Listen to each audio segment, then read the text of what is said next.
الذکر مخرج من الظلمات الی النور وکذالک العلم، اور علم بھی اسی طرح اندھیرے سے نکال کے روشنی کی طرف لاتا ہے۔ اللہ تعالیٰ ارشاد فرماتے ہیں یا ایھا الذین آمنوا اذکروا اللہ ذکرا کثیرا وسبحوہ بکرۃ واصیلا هو الذی یصلی علیکم وملائکتہ لیخرجکم من الظلمات الی النور وکان بالمؤمنین رحیما۔ تو دیکھو ذکر بھی اندھیرے سے نکال کے روشنی کی طرف لا رہا ہے، اور علم بھی اللہ تعالیٰ فرماتے ہیں الف لام را کتاب انزلناہ الیک لتخرج الناس من الظلمات الی النور، کہ آپ انسانوں کو اندھیروں سے نکال کے روشنی کی طرف لائیں۔ تو علم بھی روشنی کی طرف لاتا ہے اور ذکر بھی روشنی کی طرف لاتا ہے۔ اس سے معلوم ہوا کہ علم اور ذکر میں اللہ نے بہت زیادہ مناسبت رکھی ہے۔ پھر جو اللہ کا ذکر کرنے والا ہے وہ لعنت سے بچ جاتا ہے، اسی طرح علم والے بھی لعنت سے بچ جاتے ہیں۔ الذاکر مسون من اللعنت وکذالک العالم۔ ابو ریلہ نے فرماتے ہیں کہ نبی اسلام نے ارشاد فرمایا الدنیا ملعونۃ وملعون ما فیہا الا ذکر اللہ وما والاہ وعالم او متعلم۔ تو دیکھیے عالم، متعلم اور ذکر کرنے والا یہ لعنت سے بچ گئے، تو باقی فرمایا دنیا کی ہر چیز جو ہے اس کے اوپر لعنت ملعون ہے۔ اس سے بھی یہ مناسبت اور زیادہ ہو گئی۔ اور ایک آیت سے پتہ چلتا ہے کہ الغفلۃ عن الذکر علامت قلت العلم، کہ ذکر سے اگر غفلت کی جائے تو یہ بندے کے علم میں قلت کی علامت ہوتی ہے، اس سے بھی مناسبت ملتی ہے۔ اللہ تعالیٰ فرماتے ہیں وَلَا تُطِعْ مَنْ أَغْفَلْنَا قَلْبَهُ عَنْ ذِكْرِنَا وَاتَّبَعَ هَوَاهُ وَكَانَ أَمْرُهُ فُرُطًا۔ دوسری جگہ فرمایا فَأَعْرِضْ عَمَّنْ تَوَلَّىٰ عَنْ ذِكْرِنَا وَلَمْ يُرِدْ إِلَّا الْحَيَاةَ الدُّنْيَا ذَلِكَ مَبْلَغُهُم مِّنَ الْعِلْمِ إِنَّ رَبَّكَ هُوَ أَعْلَمُ بِمَنْ ضَلَّ عَنْ سَبِيلِهِ وَهُوَ أَعْلَمُ بِمَنِ اهْتَدَىٰ۔ پھر ایک صافی مناسبت کہ مجالس العلم ریاض الجنہ وکذالک مجالس الذکر۔ ایک حدیث پاک میں نبی علیہ السلام نے حلق الذکر، جو ذکر کے حلقے تھے، ان کو کہا اذا مررتم بریاض الجنۃ فرتعوا، اگر تم جنت کے باغوں میں سے گزرو تو چر لیا کرو۔ صحابہ نے پوچھا کہ کون سے جنت کے باغ؟ فرمایا حلق الذکر، ذکر کے حلقے۔ تو حدیث پاک میں ذکر کے حلقوں کو بھی جنت کے باغ کہا گیا، اور ایک دوسری روایت میں جو مجالس علم ہے ان کو بھی جنت کا باغ کہا گیا۔ تو اس سے بھی مناسبت جو ہے وہ سامنے آتی ہے۔ پھر اہل الذکر حفتہم الملائکۃ وغشیتہم الرحمہ وکذالک اہل العلم، کہ جب ذکر کرنے کے لیے لوگ بیٹھ جاتے ہیں ان کو فرشتے ڈھانپ لیتے ہیں اور اللہ کی رحمت ان پر نازل ہوتی ہے۔ اسی طرح جو لوگ علم کو پڑھنے پڑھانے کے لیے بیٹھتے ہیں یا تکرار کے لیے بیٹھتے ہیں، فرشتے ان کو ڈھانپ لیتے ہیں، اللہ کی رحمت ان کو گھیر لیتی ہے۔ اور ویسے بھی القراءۃ و ذکر اللہ، ذکر اسم اللہ متلازمان، اللہ کے نام کا ذکر اور قراءت یہ دونوں لازم و ملزوم ہیں۔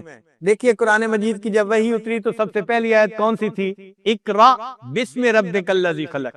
تو رب کے نام کا ذکر اور قراءت یہ دونوں لازم و ملزوم چیزیں ہیں۔ اسی لیے ایک فرق ذرا سن لیجئے، ایک بندہ عالم ہے اور ذاکر نہیں تو اس سے پوچھنے کا حکم نہیں ہے۔ ایک بندہ ذاکر ہے اس سے پوچھنے کا حکم ہے۔ فرمایا فَاسْأَلُوا أَهْلَ الذِّكْرِ إِن كُنتُمْ لَا تَعْلَمُونَ، تم اہل ذکر سے پوچھو اگر تمہیں کسی بات کا پتہ نہیں ہے۔ یعنی وہ عالم جو اللہ کی یاد کرنے والا ہو، ایسا علم والا، وہ حقیقی عالم وہی انسان ہے۔ امام احمد رحمۃ اللہ علیہ فرمایا کرتے تھے عجبت لطالب علم لا ورد له فی اللیل، مجھے تعجب ہوتا ہے اس طالب علم پر کہ جو رات کو کوئی ورد نہ کرتا ہو، یعنی تہجد میں اٹھ کے اوراد و وظائف نہ کرتا ہو، مجھے اس طالب علم کے اوپر بڑی حیرت ہوتی ہے۔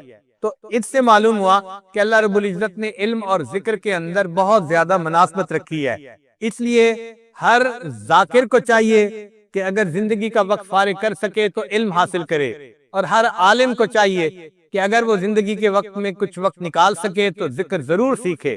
اس لیے فرمایا فَإِذَا فَرَغْتَ فَانْصَبْ وَإِلَىٰ رَبِّكَ فَارْغَب، جب آپ اپنے منصب سے فارغ ہوں تو کیا کریں؟ وَإِلَىٰ رَبِّكَ فَارْغَب، اپنے رب کی طرف رغبت کیجیے۔ تو طلباء کو بھی چاہیے کہ جب اپنے پڑھنے پڑھانے سے ان کو ٹائم نکلے تو وہ ضرور اللہ کی یاد میں بیٹھا کریں اور اللہ کا ذکر کیا کریں۔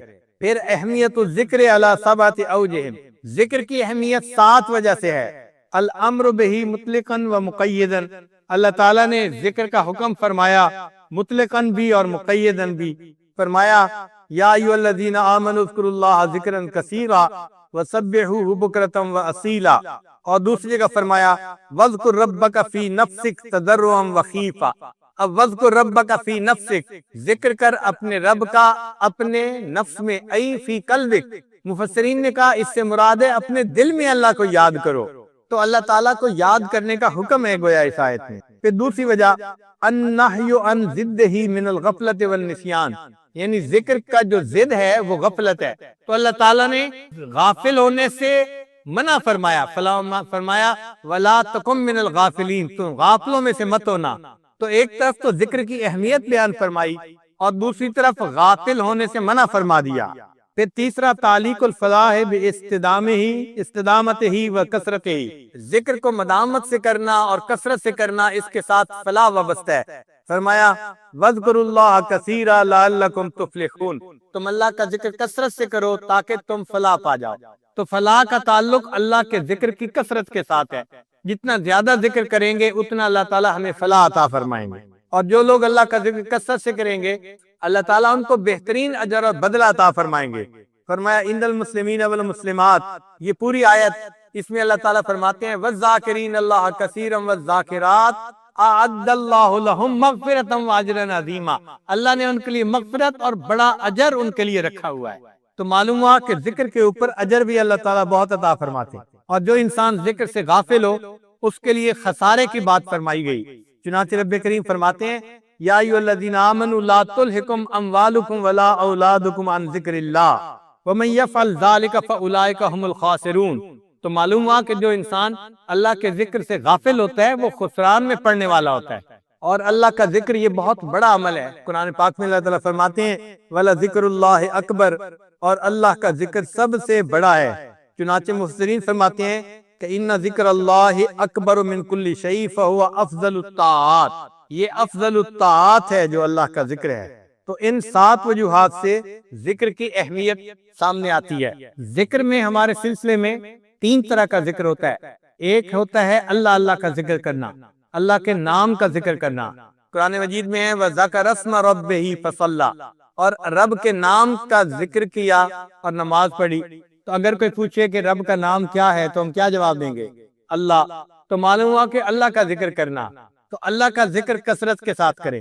یہ بھی محبت کا باب ہے کہ جس سے محبت ہوتی ہے اس کا نام لینے میں مزہ آتا ہے، اس کا نام لینے سے دل کو سکون ملتا ہے۔ بعض لوگ کہتے ہیں او جی صرف اللہ اللہ کہنے سے کیا ہوتا ہے؟ بھئی اللہ اللہ کہنے سے ہی تو دل کو سکون ملتا ہے، دل کو تسلی ملتی ہے۔ مجھے ایک دن ایک ملک میں ایک صاحب مل گئے، کہنے لگے کہ آپ اللہ اللہ کرتے رہتے ہیں، آپ کو اور کوئی کام نہیں؟ مجلس لوگ سن رہے تھے، کہنے لگے بس اللہ اللہ کرتے رہتے ہیں، آپ کو اور کوئی کام نہیں۔ میں نے کہا اچھا خدا کے بندے، قیامت کے دن اللہ کے سامنے یہی گواہی دے دینا کہ یہ شخص اللہ اللہ ہی کرتا رہتا تھا، دنیا میں اس کو کوئی اور دوسرا کام نہیں تھا۔ عجیب بات ہے کہ اس کو معمولی سمجھتے ہیں، ہر وقت اللہ اللہ کرنا کوئی معمولی بات ہے، ذرا کر کے دکھائیں نا پتہ چلے۔ یہ تو جس کے دل میں محبت ہوگی وہ ہر وقت اللہ کا نام یاد کرے گا کہ جی اللہ کا نام رٹنے سے کیا ہو جاتا ہے؟ بھائی ہم رٹیں گے گر کے مطلب کچھ نہ ہو، ہم تو عاشق ہیں تمہارے نام کے۔ اللہ کے نام کا جو عاشق ہوتا ہے اس کو تو اللہ کا نام لینے میں مزہ آتا ہے۔ ماں کو بیٹے سے محبت ہوتی ہے، وہ بیٹے کا نام کتنے پیار سے لیتی ہے اور بار بار لیتی ہے۔ تو کیا اللہ سے محبت ہو تو اللہ تعالیٰ کا نام لینے سے انسان کے دل کو سکون نہیں ملتا؟ دیکھیں پانی کا ایک قطرہ گرتا ہے ٹوٹی سے اور نیچے چپس کا فرش ہوتا ہے، وہ پتھر کی طرح ہوتا ہے سخت، لیکن کچھ عرصے کے بعد اگر آپ دیکھیں تو اس میں بھی سوراخ ہو جاتا ہے جہاں ایک پانی کا قطرہ گر رہا ہوتا ہے۔ تو اگر پانی کا قطرہ تواتر سے گرتا رہتا ہے تو وہ پتھر میں راستہ بنا لیتا ہے۔ بالکل اسی طرح اگر اللہ اللہ کا یہ نام تواتر کے ساتھ دل کے اوپر لیا جائے تو یہ دل میں بھی اپنا راستہ بنا لیا کرتا ہے، انسان کے دل میں راستہ بن جاتا ہے اور اللہ کا نام دل میں بس جایا کرتا ہے۔ اس لیے اللہ کا ذکر کثرت سے کرنا چاہیے تاکہ دل پہ اس کا رنگ چڑھ جائے، اس کا اثر آ جائے۔ تو ہمارے سلوک میں ابتدا میں اللہ اللہ کا ذکر کرواتے ہیں، پہلے 7 اسباط اس میں ذات کے ہیں، اس میں اللہ اللہ کا ذکر کیا جاتا ہے مختلف لطائف کے اوپر۔ پھر اس کے بعد تحلیل کے اسباط ہیں، لا الہ الا اللہ کا ذکر، یہ تحلیل بھی افضل الذکر ہے، افضل الذکر لا الہ الا اللہ۔ تو یہ نفی اسباط کا ذکر بھی کثرت کے ساتھ کیا جاتا ہے۔ ان اسباط میں ہمارے مشائخ کہتے ہیں کہ 3000 دفعہ یا 5000 دفعہ یا 7000 دفعہ انسان روزانہ لا الہ کی ضرب لگائے اور اس کی اوپر کی حد کوئی نہیں ہے، کم کی حد تو ہے، اوپر کی حد نہیں ہے، جتنا مرضی لگائے۔ الحمدللہ اس وقت بھی ایسے لوگ ہیں جو اپنے معاملات بتاتے ہیں کہ ہم ایک دن میں 40,000 مرتبہ روزانہ تحلیل کا سبق کرتے ہیں، ہم ہی میں سے ہیں، اسی ماحول میں ان کے لیے بھی یہی مصروفیتیں ہیں، ان کے لیے بھی یہی تقاضے ہیں، مگر ان کے دل میں اللہ کی محبت ہے، جس وجہ سے وہ اللہ کی یاد کے لیے وقت نکال لیتے ہیں، اور ہم محبت کی وہ حرارت محسوس نہیں کرتے۔ ہم کہتے ہیں جی ہمارے پاس فرصت ہی نہیں ہے، ہمارے لیے 3,000 دفعہ کرنا مشکل ہوتا ہے۔ یہ تحلیل کا ذکر ایسا ہے جیسے ایک آدمی کسی فرش کے اوپر جھاڑو دے دے تو گرد مٹی ساری صاف ہو جاتی ہے۔ یہ تحلیل بھی اسی طرح انسان کے دل سے ماں سوا کے جتنے اثرات ہوتے ہیں سب کو مٹا دیتے ہیں۔ حضرت مجدد ثانی رحمۃ اللہ علیہ نے اپنے مکتوبات میں تفصیل لکھی ہے اور اس کے بعد ایک شعر لکھا ہے، فرماتے ہیں عشق کی آتش کا جب شعلہ اٹھا، جب انسان کے دل میں عشق کی آتش کا شعلہ اٹھتا ہے، ماں سوا معشوق سب کچھ جل گیا، تو معشوق کے سوا جو کوئی بھی ہوتا ہے سب کچھ جل جاتا ہے۔ عشق کی آتش کا جب شعلہ اٹھا، ماں سوا معشوق سب کچھ جل گیا، تیغ لا سے قتل غیر حق ہوا، یعنی لا کی تلوار سے جو غیر حق تھا، اللہ کے علاوہ جو کچھ تھا سب ختم ہو گیا، تیغ لا سے قتل غیر حق ہوا، دیکھیے پھر بعد اس کے کیا بچا، پھر بچا اللہ باقی سب فنا، مرحبا اے عشق تجھ کو مرحبا، اے عشق تجھے مرحبا ہو کہ تو نے ماں سوا کا نام و نشان مٹا کے رکھ دیا دل میں سے۔ تو لا الہ کی ضرب جب لگائی جاتی ہے تو دل صاف ہوتا ہے اور ماں سوا کی محبتیں دل سے نکل جاتی ہیں، ختم ہو جاتی ہیں۔ اس لیے پہلے اللہ اللہ کا ذکر کروایا جاتا ہے، اس کے بعد تحلیل کے اسباق آتے ہیں تاکہ ماں سوا کی کامل نفی نصیب ہو جائے انسان کو۔ ویسے بھی حدیث پاک میں یہ لا الہ الا اللہ کے بہت زیادہ فضائل ہیں۔ نبی الاسلام نے ارشاد فرمایا الایمان بضع و ستون شعبہ، اعلیھا شہادت اللہ الہ الا اللہ وادناھا اماطۃ الاذی عن الطریق والحیاء شعبۃ من الایمان، یعنی ایمان کے 73 شعبے ہیں اور ان میں سب سے جو اعلیٰ ہے وہ لا الہ الا اللہ ہے۔ تو لا الہ الا اللہ اللہ کے ہاں اتنی اہمیت رکھتا ہے، اس کا ذکر کرنا اللہ کو بہت پسند ہے۔ جابر رضی اللہ عنہ فرماتے ہیں کہ نبی الاسلام نے فرمایا افضل الدعاء لا الہ الا اللہ، یعنی افضل دعا لا الہ الا اللہ ہے۔ چنانچہ قرآن مجید میں ہے کہ اللہ تعالیٰ فرماتے ہیں وَأَلْزَمَهُمْ كَلِمَةَ التَّقْوَى وَكَانُوا أَحَقَّ بِهَا وَأَهْلَهَا، اور اللہ نے ان کو تقوی کے کلمے کے اوپر پکا رکھا اور وہ اس بات کے حقدار تھے اور اہل تھے۔ تو مفسرین نے لکھا کہ اس سے کیا مراد ہے، فرماتے ہیں ہی لا الہ الا اللہ محمد الرسول اللہ، کہ کلمۃ التقوی سے مراد لا الہ الا اللہ محمد الرسول اللہ۔ حضرت علی اللہ عنہ فرماتے ہیں کہ میں نے ابن عمر اللہ عنہ سے سنا، وہ کہتے تھے کہ میں نے نبی علیہ السلام سے سنا اور لوگوں نے بھی سنا، یقولون لا الہ الا اللہ واللہ اکبر، یعنی تکبیر پڑھ رہے تھے نبی علیہ السلام حج کے موقع پر، بین مکہ و منا، منا اور مکہ کے درمیان نبی علیہ السلام تشریف لے جا رہے تھے اور یہ تکبیر پڑھ رہے تھے۔ فقال ہیا ہیا، قل تو میں نے پوچھا وما ہیا ہیا، اے اللہ کے حبیب صلی اللہ علیہ وسلم اس سے کیا مراد ہے؟ قال قولہ تعالی وَأَلْزَمَهُمْ كَلِمَةَ التَّقْوَى وَكَانُوا أَحَقَّ بِهَا وَأَهْلَهَا، یعنی لا الہ الا اللہ، اس سے مراد لا الہ الا اللہ ہے۔ ابو ذر اللہ عنہ فرماتے ہیں کہ نبی الاسلام نے فرمایا یا رسول اللہ، اے اللہ کے رسول صلی اللہ علیہ وسلم اوصنی، مجھے کوئی وصیت فرما دیجئے۔ قال صلی اللہ علیہ وسلم، نبی الاسلام نے ارشاد فرمایا اتق اللہ، اللہ سے ڈرو، وَإِذَا عَمِلْتَ سَيِّئَةً فَأَتْبِعْهَا حَسَنَةً تَمْحُوهَا، اگر تم کوئی برائی کر بیٹھو اس کے بعد نیکی کرو تاکہ نیکی اس برائی کو دھو دے۔ قال قلت یا رسول اللہ، میں نے کہا اے اللہ کے حبیب صلی اللہ علیہ وسلم امن الحسنات لا الہ الا اللہ، کیا لا الہ الا اللہ یہ بھی نیکیوں میں سے ہے؟ قال صلی اللہ علیہ وسلم، نبی صاحب نے فرمایا من افضل الحسنات، یہ تو سب سے بہترین نیکی ہے لا الہ الا اللہ پڑھنا۔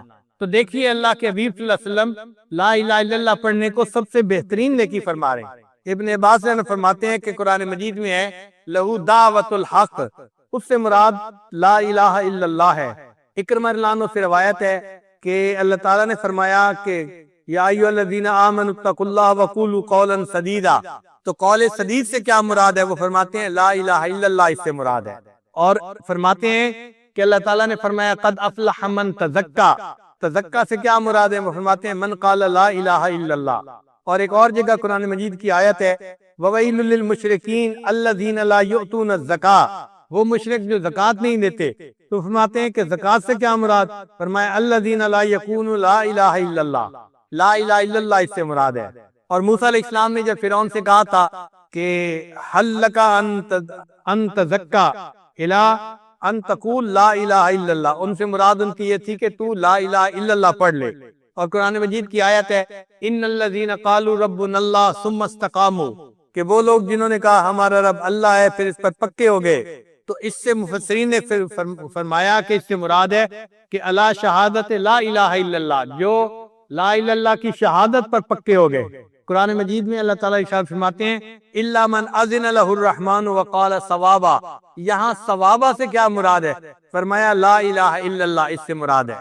چنانچہ لوط علیہ السلام نے اپنی قوم سے کہا تھا الیس منکم رجل رشید، تو فرمایا تھا الیس منکم رجل یقول لا الہ الا اللہ، تم میں سے کوئی لا الہ الا اللہ کہنے والا نہیں ہے، اس سے مراد تھا رجل الرشید۔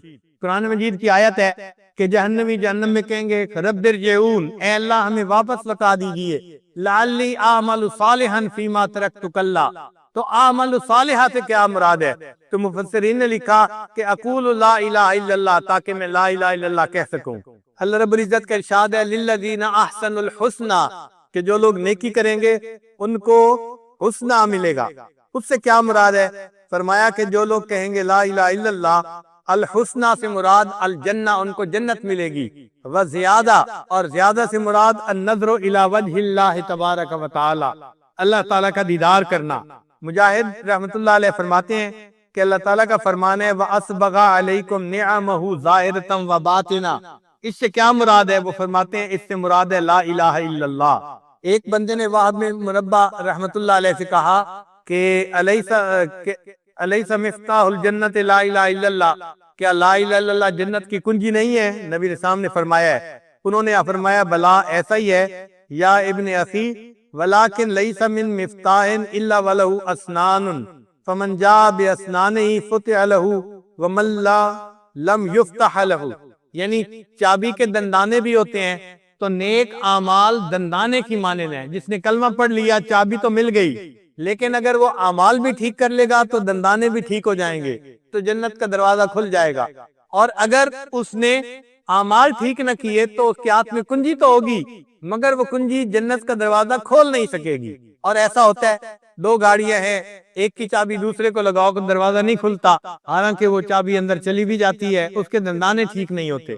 حسن رضی اللہ عنہ فرماتے ہیں قال رسول اللہ صلی اللہ علیہ وسلم، نبی علیہ السلام نے ارشاد فرمایا من قال لا الہ الا اللہ تاشت ما فی صحیفتہ من السیئات حتی یعود الی مثلہا، کہ جس بندے نے لا الہ الا اللہ پڑھا، اس لا الہ الا اللہ پڑھنے پر اس کے نام اعمال میں جتنے گناہ ہوتے ہیں اللہ سب گناہوں کو مٹا دیتے ہیں۔ علامہ اقبال نے کیا اچھے اشعار کہے، خودی کا سر نہاں لا الہ الا اللہ، خودی ہے تیغ فساں لا الہ الا اللہ۔ خودی سے مراد کہ انسان ایک اللہ کے سامنے جھکے، جگہ جگہ سر نہ جھکاتا پھرے، اس کو وہ خودی کہتے ہیں، کہ انسان مومن غیور ہونا چاہیے، ایک در پر جھکنے والا ہونا چاہیے، جگہ جگہ سر جھکانے والا نہ ہو۔ خودی کا سر نہاں لا الہ الا اللہ، خودی ہے تیغ فساں لا الہ الا اللہ۔ فساں کہتے ہیں جو چیز کو تیز کرنے والی گرائنڈر ہوتا ہے، وہ کہتے ہیں کہ خودی جو ہے یہ تلوار ہے، اور اس تلوار کو جو تیز کرنے والی چیز ہے وہ لا الہ الا اللہ ہے۔ جتنا لا الہ الا اللہ پڑھو گے تمہاری یہ جو خودی ہے نا، اللہ کے سامنے جھکنا ہے کسی اور کے سامنے نہیں، یہ اتنی زیادہ تیز ہو جائے گی۔ یہ دور اپنے براہیم کی تلاش میں ہے، صنم کدا ہے جہاں لا الہ الا اللہ، کیا ہے تو نے متاع غرور کا سودا، فریب سود و زیاں لا الہ الا اللہ۔ یہ مال دولت دنیا، یہ رشتہ و پیوند، بتان وہم و گما لا الہ الا اللہ۔ خرد ہوئی ہے زمان و مکان کی زناری، نہ ہے زمان مکان لا الہ الا اللہ۔ یہ نغمہ فصل گلو لالا کا نہیں پابند، یہ بہت ہی خوبصورت شعر کا ہے۔ یہ نغمہ فصل گلو لالا کا نہیں پابند، یعنی یہ جو نغمہ ہے نا لا الہ الا اللہ والا، یہ اس کو بہار کی ضرورت نہیں ہے کہ بہار میں پڑھیں گے خزاں میں نہیں پڑھیں گے۔ یہ نغمہ فصل گلو لالا کا نہیں پابند، بہار ہو کے خزاں لا الہ الا اللہ۔ ہمیں تو ہر حال میں لا الہ الا اللہ پڑھنا ہے، اور آخری بات کہتے ہیں اگرچہ بت ہیں جماعت کی آستینوں میں، مجھے ہے حکم اذاں لا الہ الا اللہ۔ تو ہم اگر لا الہ الا اللہ پڑھیں گے، اس سے ہمارے دل منور ہوں گے، ہمارے دلوں میں اللہ کی محبت آئے گی اور دلوں سے گناہوں کی ظلمت جو ہے وہ ختم ہو جائے گی۔ پھر اللہ رب العزت کا جو نام ہے نا، یہ نام بھی کتنا پیارا نام ہے۔ کہنے والے نے کہا اللہ اللہ ایچ شیری ہست نام، یعنی اللہ اللہ جو ہے یہ کتنا میٹھا لفظ ہے۔ اللہ اللہ ایچ شیری ہست نام، شیر و شکر می شود جانم تمام، کہ جب میں اللہ اللہ کا نام لیتا ہوں تو میرا پورا جسم ایسے میٹھا ہو جاتا ہے جیسے کسی چیز کے اندر چینی کو ملا کے اسے میٹھا کر دیا گیا۔ اللہ کے نام میں واقعی ایسی مٹھاس ہے۔ اللہ کے نام کے اوپر کی کتنی عجیب صفات اور معارف ہیں، اس پر محدثین نے پوری کتابیں لکھی ہیں اللہ تعالیٰ کے نام کی، جو معارف ہیں اس کے اوپر۔ چنانچہ چند ایک آپ بھی سن لیجئے۔ ایک تو یہ کہ ندا کے تمام حروف میں سے صرف یا کا حرف اللہ کے نام پر داخل ہو سکتا ہے، باقی حروف کے ساتھ اللہ کو منادہ بنانا جائز نہیں۔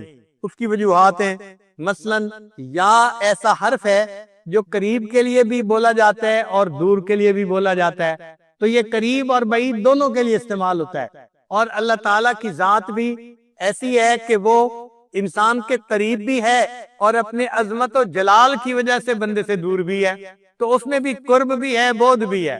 اور چونکہ اس جو ہے حرف ندا کے اندر بھی قرب اور بعد تھا، تو ان صفات کی وجہ سے اللہ تعالیٰ کے نام کے ساتھ یا کا لفظ ہی لگایا جاتا ہے۔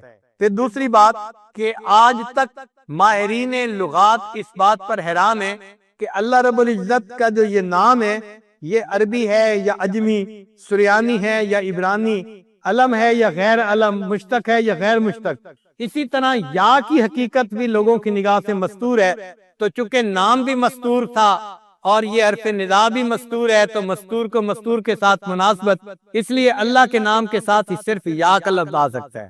پھر قرآن پاک میں جتنے بھی منادہ آئے ہیں سب لفظ یا کے ساتھ آئے ہیں، گویا یا تمام حروف ندا میں افضل ہے، اور اللہ تعالیٰ کا نام اللہ تعالیٰ کے تمام ناموں میں سے افضل ہے، تو افضل کو افضل کے ساتھ جوڑ دیا گیا، الافضل للافضل۔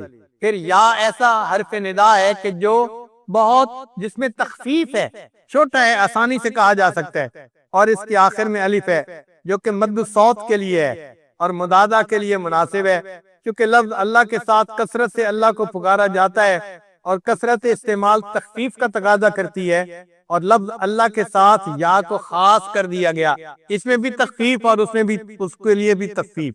تمام حروف ندا میں یا ایسا حرف ندا ہے جس کا حذف کرنا جائز ہے۔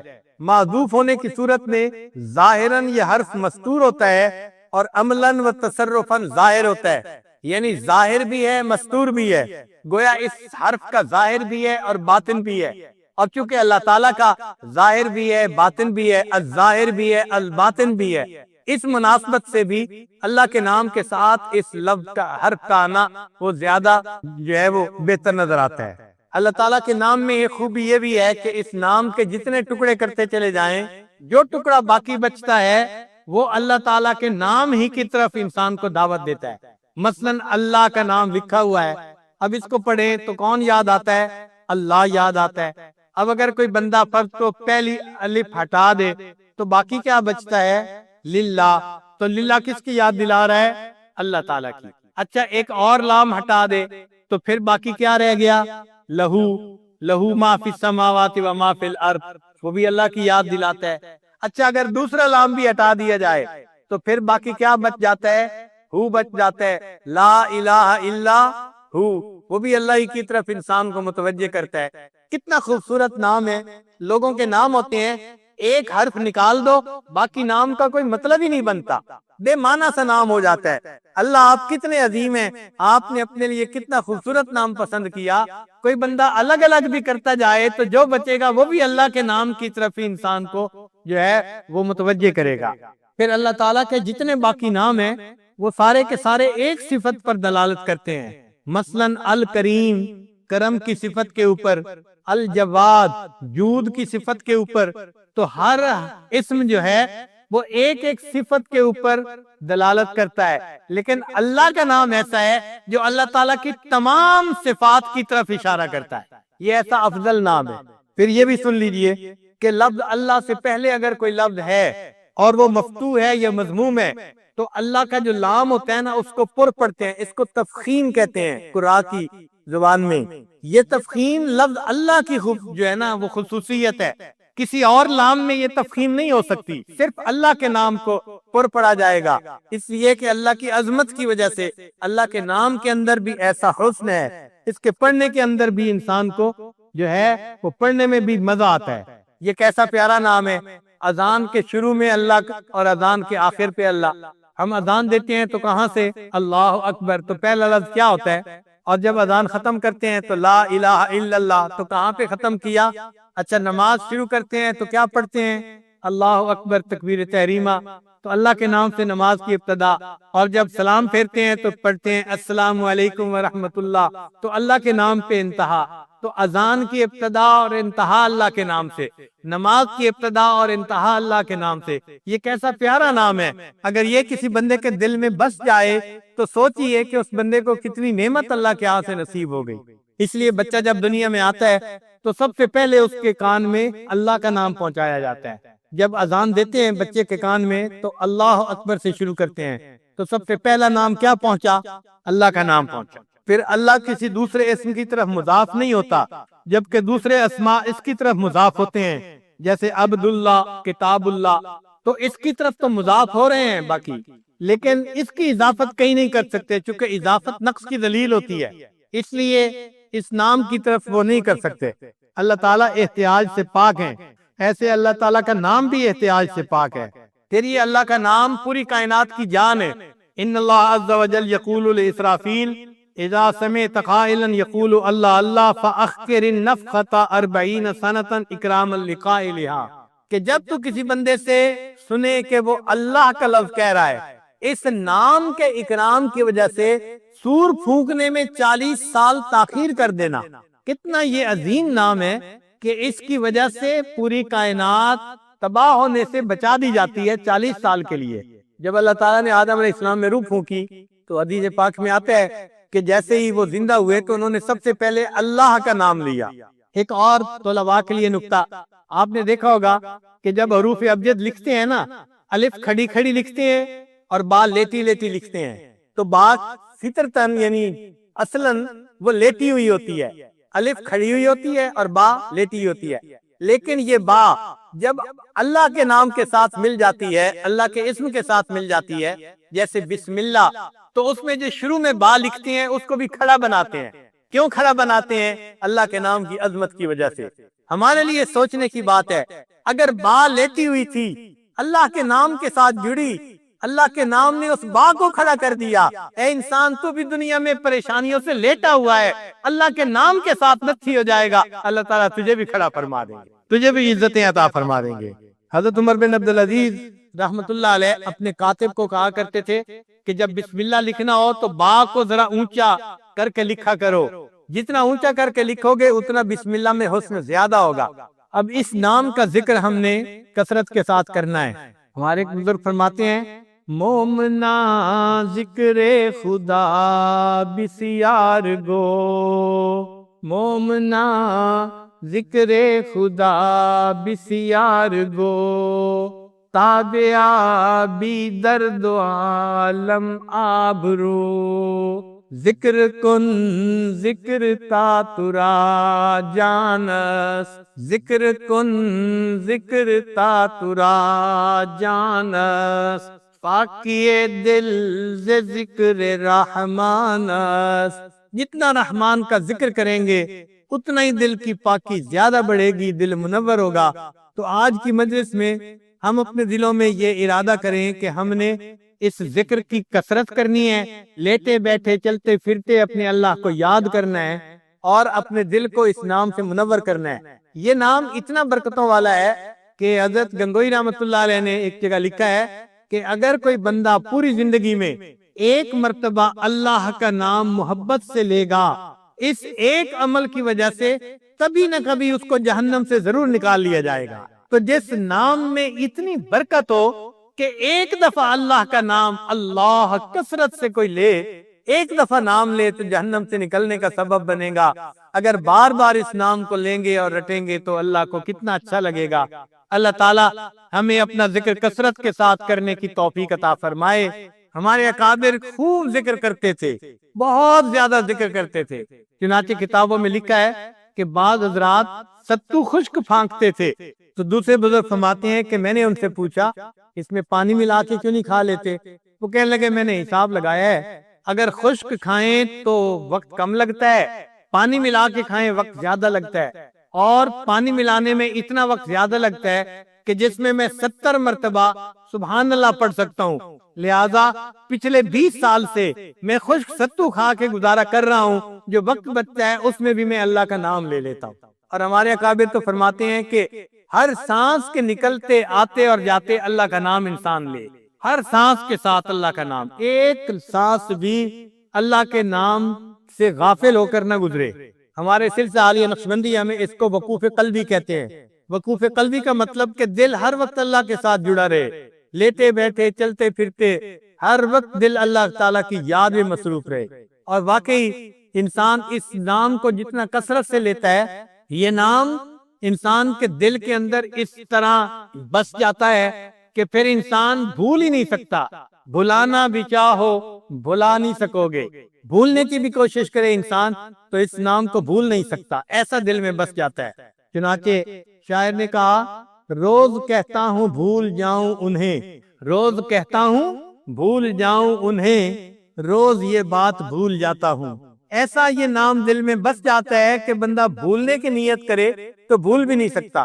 امام ربانی مجدد ثانی رحمت اللہ علیہ فرماتے ہیں کہ جس بندے کو فنائے قلب کی کیفیت حاصل ہو گئی، اس بندے کو 1000 سال کی عمر دی جائے اور اسے کہا جائے اس 1000 سال میں تم اللہ کے نام کو بھلا کر دکھاؤ، وہ فرماتے ہیں کہ 1000 سال کوشش کرنے کے باوجود وہ اللہ کی یاد سے غافل نہیں ہو سکے گا۔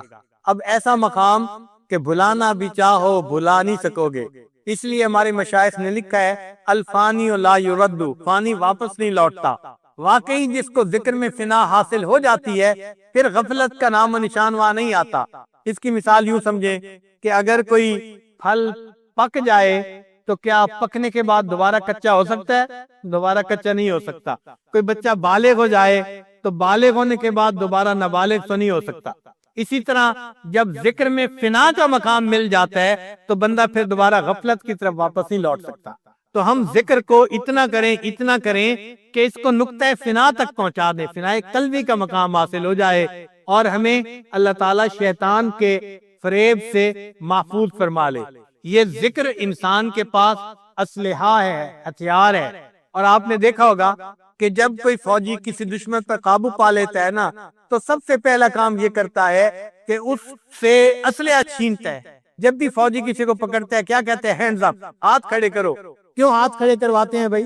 اس لیے کہ ہاتھ میں اگر کوئی چیز ہوگی تو نیچے رکھے گا یا نیچے یا اوپر ظاہر ہو جائے گی، تو سب سے پہلے دشمن سے اسلحہ لیتے ہیں۔ اسی طرح شیطان بھی جب انسان پر حملہ آور ہوتا ہے تو وہ کیا کرتا ہے کہ انسان کو اللہ کے نام سے غافل کر دیتا ہے، وہ اس کا اسلحہ اس سے چھین لیتا ہے۔ تو ہم اپنے رب سے غافل نہ ہو، بس یہ ذہن میں رکھ لیں، ہر وقت دل میں اللہ تعالیٰ کی یاد ہو۔